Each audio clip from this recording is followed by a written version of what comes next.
Gary McLean with Talent Talk. We are outside the Globe Theater with for the 350 days with Bret the Hitman Hart, and right now I'm standing beside Fulvio Cecere. Cecere. My apologies. So, how long have you been part of this project?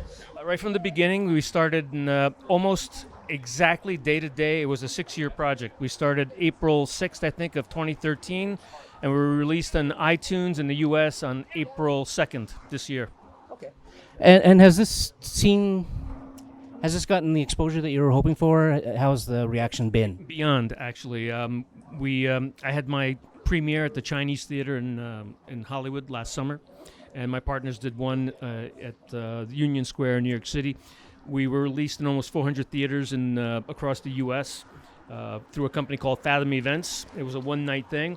It was really well received. We got a distributor. The distributor thought the best time to release it was during WrestleMania. So that was just in the end of March, beginning of April. So we did that. And we've been consistently selling in the top 20, 30 on Amazon in the U.S. iTunes, we're on several cable platforms. We were just this Monday, we're available on iTunes in Australia. So it's doing really, really well. And then next month, it'll go to a subscription-based platform like a Netflix or Hulu. We don't know yet who it'll be, but it's doing really well. That's fantastic. I must say, the reason I'm here is it's not that readily available in Canada, so you can get it like on Xbox and Vimeo and stuff like that. So I thought I'd do a cross-country Thank You Canada tour because there's a lot of Canadian content in it. I'm Canadian, so I felt it's my duty to do that. And directing isn't necessarily your main thing that you do. No, I'm an actor. Been an actor for 36 years. This is my first feature. And how did you find it? How did you find the process? I was great. Well, I mean, I've stopped counting at 200 jobs, so I've worked with 200 directors, and so I have a pretty good idea how it works. I've been to film school. I shot a short film, made it into 20 film festivals, so I kind of know my way around. Excellent. Yeah, I got to say, like I've seen some of your credentials. Thank you. You live in my dream. Yes. I hope to be there at one point. Yeah, thank you. When it works, there's nothing better. Unless, I like to say, if I'm not curing cancer or I'm not an astronaut, it's pretty good. Yeah, no, it's a fun thing to do for sure. And where do you foresee this going down the road?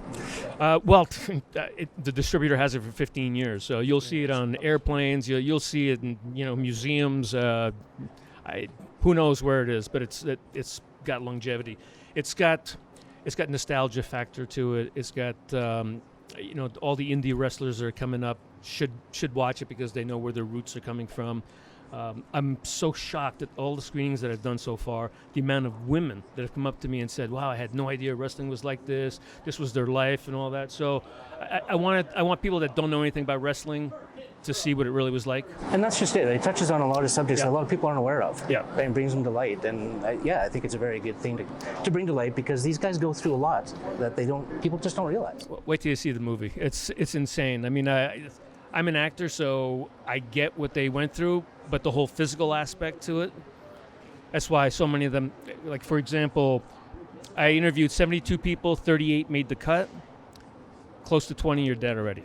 Wow. Yeah, and that's in a 6-year span. I mean, football players don't die at that rate. It's crazy. They're just dropping like flies. Wow. Well, good luck with everything else. And Thank you. Thank you for your time. Appreciate it. Thanks a lot.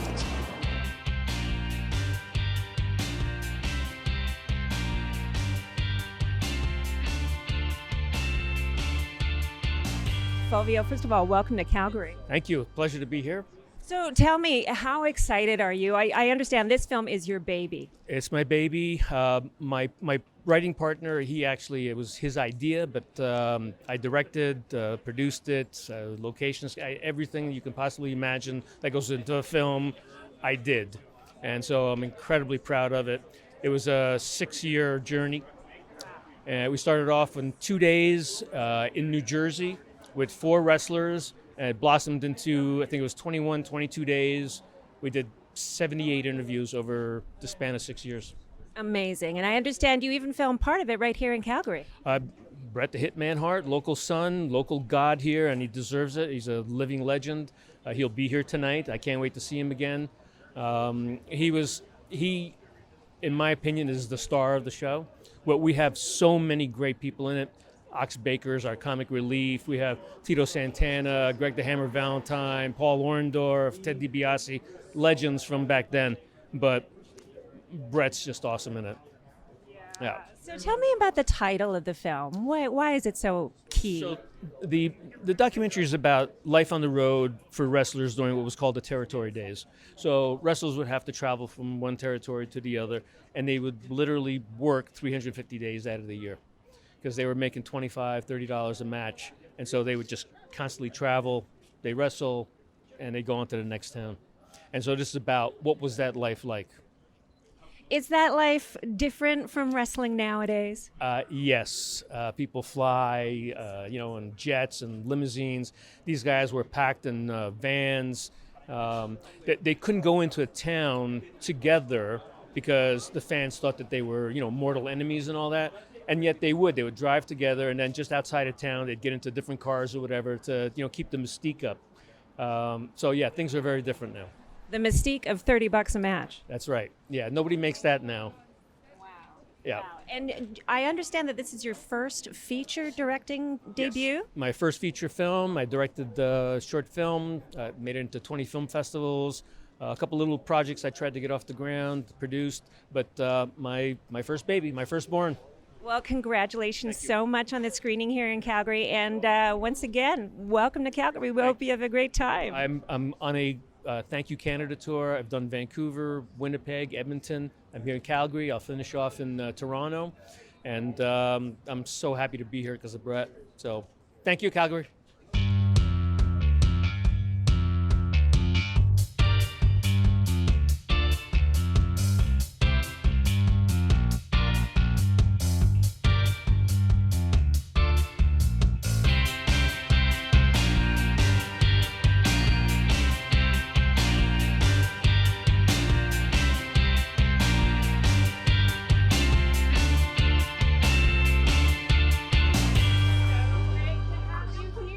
Yeah, it's great to be here. It's a big night.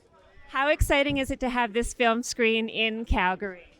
Well, I think Calgary's always had a very special relationship with wrestling, and the fans that live in this city it's a huge number, and it's great for them to come to this show tonight and be part of it. And Fulvio tells me that you actually shot your parts here in town. I'm not sure. I can't remember now where we shot them. I think when you watch it, you'll know that I think we filmed it when I just got off an airplane from somewhere. But so I imagine that 350 Days, the title of the film, has big significance for you. Well, it does in a lot of ways because 350 days was kind of a year. It was a year in, year out job. That I started when I was a young man, when I was in my early 20s, and I was in my 40s when I got off that circuit. It was literally 350 days a year for 23 years. Wow. And so now when you look at the situation right now in professional wrestling, what do you think of those guys in this era that's so different from yours? I'm sure there's a lot of similarities. I think probably the biggest benefit or the best thing about today's wrestling would be that the rings are a lot safer and softer and more considerate and protective to the wrestlers, better welfare. I think the injuries are less in that regard. But the style of wrestling today, there's differences. My era, the wrestlers were all bigger, larger guys like Andre the Giant, and a lot of guys that your average wrestler was 270 pounds or 280 pounds. And there wasn't a lot of little guys in wrestling. Whereas today, your average wrestler is probably legitimately about 185 pounds, and most of them are 190 pounds, and they're not that big anymore.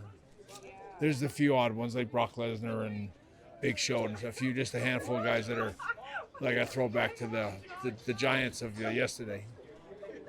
Let me ask you, because I know you've certainly done documentaries before, but why is this one special? Well, I think every documentary tells a different story, but this one I think tries to tell the plight of what wrestlers, at least in my case, what you love about it.